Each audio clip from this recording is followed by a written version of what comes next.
Now what we're going to have to do is remove this unit from the vehicle itself. Go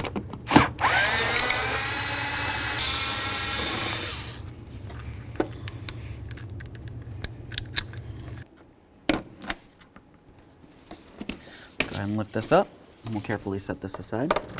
Now that we have everything off of the fan shroud, we can continue on with our 4 mounting bolts. You're going to find 2 on each side of this. Let's go ahead and remove all 4. Now up along the front, you're going to find 3 mounting bolts. Let's go ahead and get those off of there. Let's grab onto this. Get it out of the way. Now the next thing we need to do is remove the fan clutch from this. To do that, it's going to be easiest with a tool that looks a lot like this.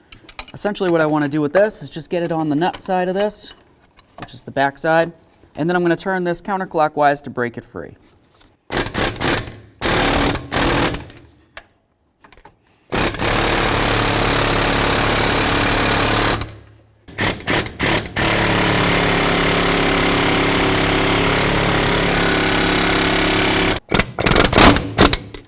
All right.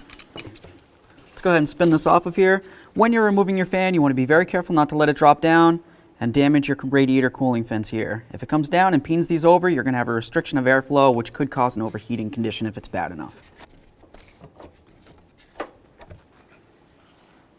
All right, so now over on the floor, let's continue on by removing our 4 mounting bolts that hold the fan to the clutch. Just make sure when you remove the fan, you don't go ahead and turn it over 100 times, because if you put it in the wrong direction, your fan's going to be blowing the wrong way.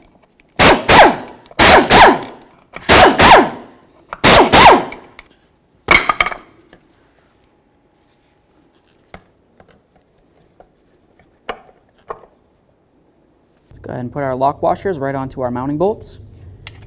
Start in all 4, we'll snug them up, and then we'll torque them to 17 foot-pounds.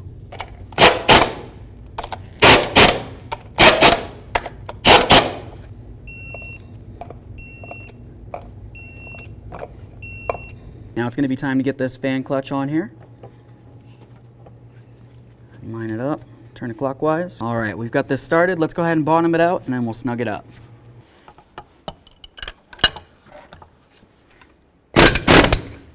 Now let's get this upper shroud in there. Line this up with its mounting holes. Now let's just go ahead and put in our 3 bolts that come across the top here, and then the 2 that go on each side of this. Give your fan a quick spin, make sure it's not hitting up against anything. At this point, let's continue on to putting our wiring back across here, and we'll mount it back in so it's nice and secured.